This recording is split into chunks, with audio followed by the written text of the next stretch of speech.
You're now listening to All Hog Sports, covering all Arkansas Razorback sports, such as football, basketball, baseball, and much more. Now, here's your host for today's show, Sam Stimpson. The Hogs picked up another top 15 upset victory, winning 20-10 over the then number 7 Texas A&M Aggies at AT&T Stadium, aka Jerry's World. The Hogs looked very impressive, and it could have gotten ugly if KJ didn't get hurt, but he came back into the game later and is expected to play. I'll recap his game and the offensive preview, but 3 highlights from the game that stuck out that will be the main focus on today's show. The offense's balanced attack in terms of yards succeeding, and then the defense staying elite, especially this pass defense that I think is pretty underrated. And then the third point is special teams played a complete game against a good Texas A&M team in special teams categories. Now for the offense, KJ Jefferson threw for 202 yards with 2 long touchdowns, and is he tough. He is what Arkansas is about, man. When you go in there and get that knee injury when you're pushed out of bounds, and then try to complete the drive, and then you finally go out of the game and get numbing gel, and you don't sit it out when your team's up by, I think we were up by 7 at that point, 7 or 10, I can't remember, but he came back into the game and kept playing despite the recent knee injury, and he didn't have to. That's why I think he's tough, man, and he wants to get out there and win with his team as a captain.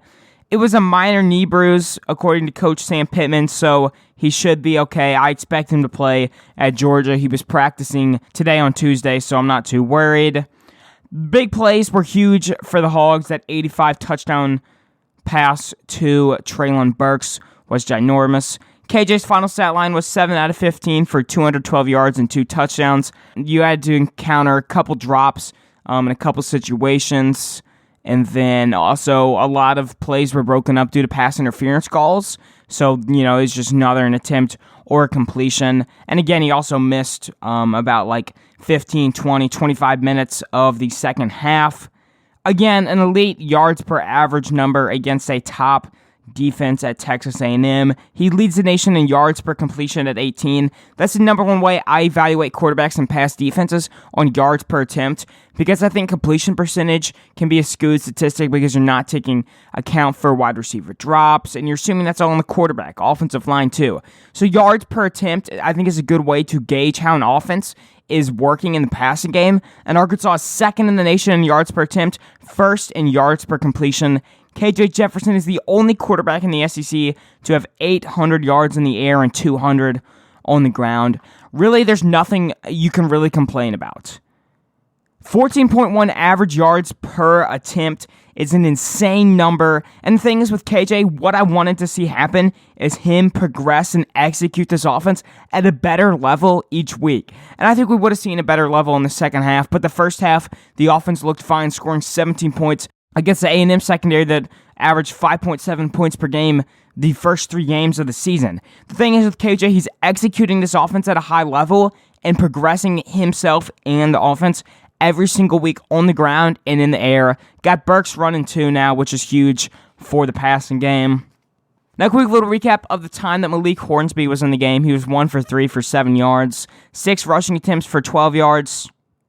I know those stats seem ugly, but he was able to execute the late game clock management and just run the ball, get those 40 seconds off the clock. He was tough. I think there was one play where he ran out of bounds and hit a defender straight up. And, he's not a really big guy, so to hit a safety like that just showed his toughness. He limited the offense to 0 turnovers, which was the overall goal when you have somebody like Barry Odom and you're up 14.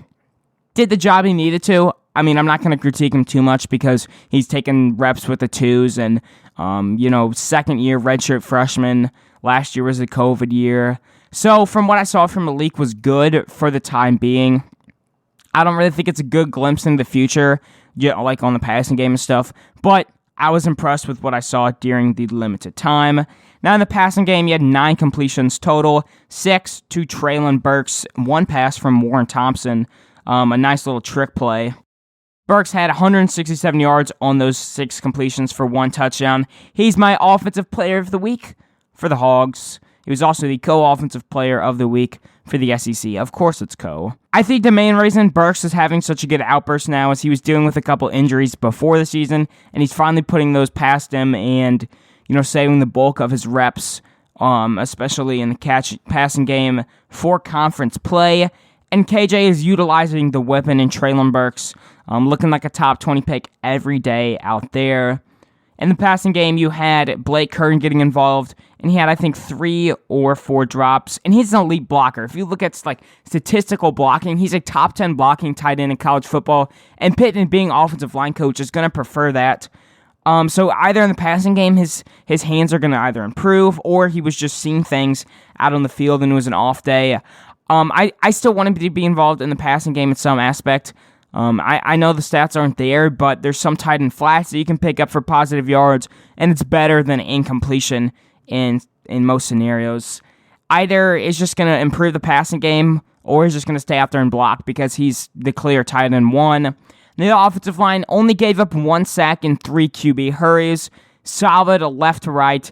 Best offensive line play for the Hogs since Pittman was here during the Bielema era. Center Ricky Stromberg handled DeMarvin Leal, probably a top 10 pick in the NFL draft. He had 0 sacks. He's my offensive line player of the week. I didn't even know he was going to play until Friday or Saturday, and then he showed up big time in that middle area.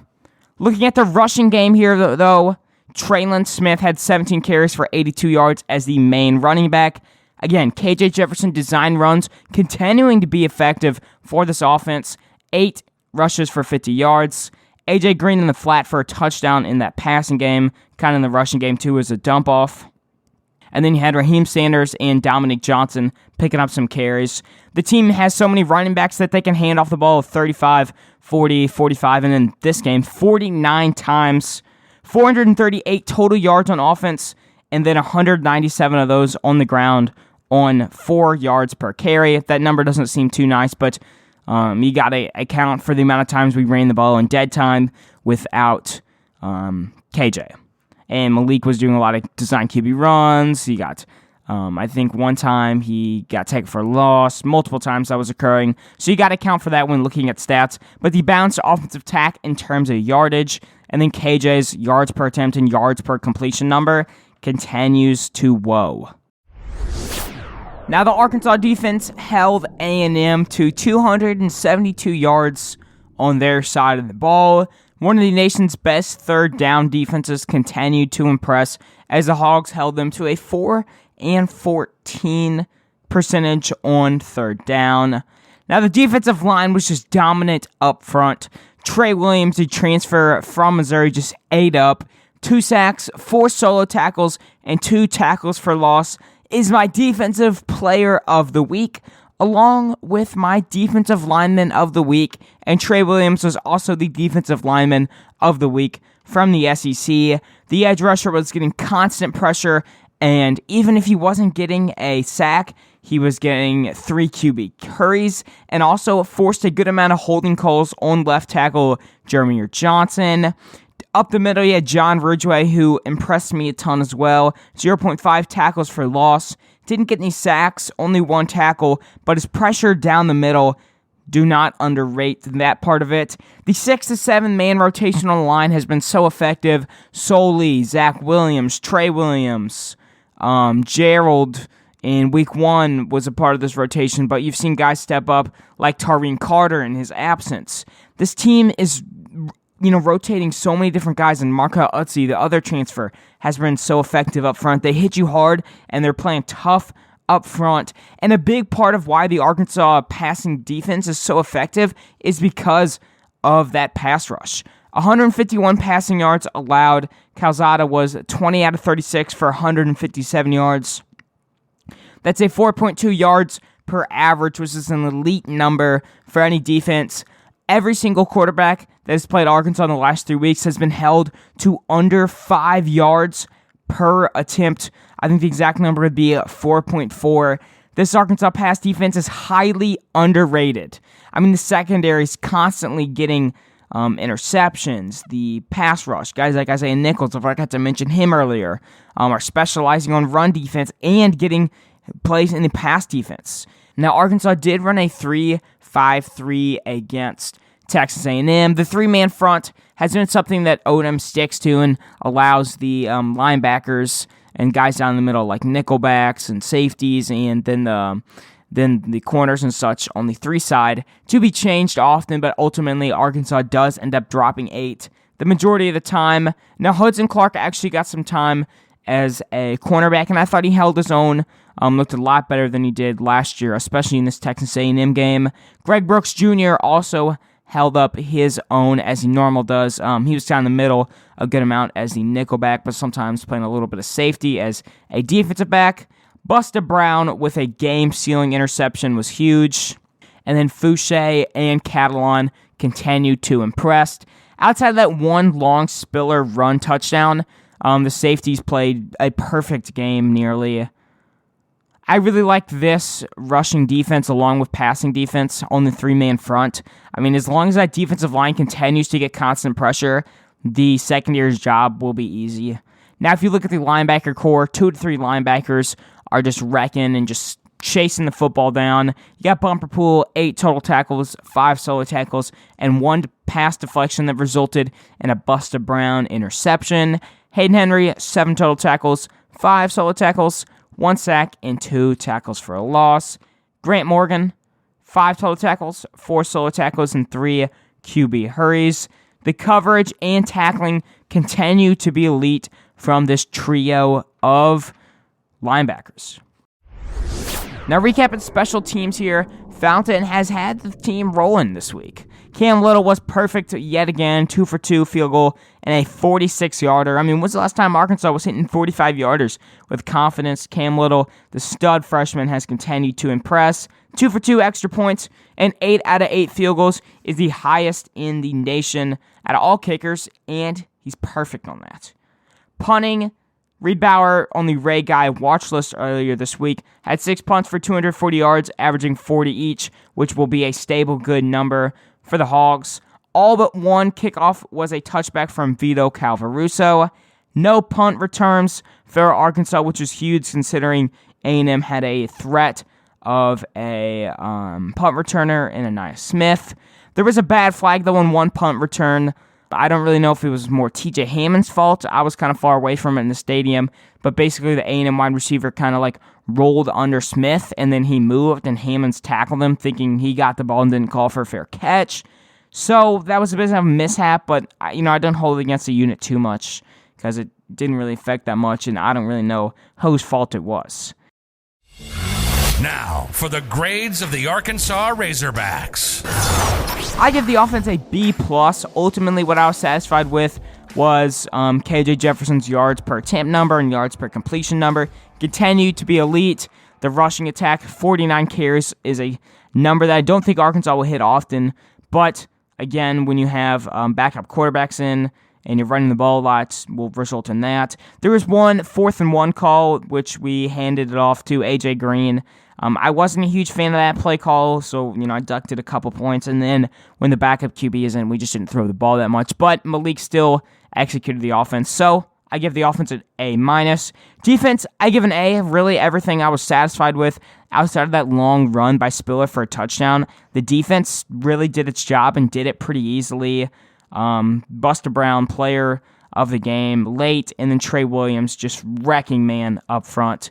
I mean, he made himself some money if in the future of his professional career today on Saturday. Special teams, I gave a B+, just because of that, flag mishap. You don't want to have those happening at all. There's 0 reasons for those to occur. As overall, I give the whole unit an A-. Arkansas did a pretty good job of limiting any turnovers on offense. Really just was effective. And the thing is, Texas A&M is so much more talented. They have like a top 9 roster in terms of roster talent. Arkansas is like top 30. You don't have to be the best players out there. You've got to be the best team, and these boys are fighting hard for Coach Pittman. And anytime they've got a locker room like this, they're dangerous. The Hogs are let on the loose. Number 8 in the AP poll. I'm sorry for getting this out late. I was in Dallas until Tuesday, so I couldn't record anything. So for the preview, instead of Wednesday, I'm doing it on Friday now. But you can catch me there then.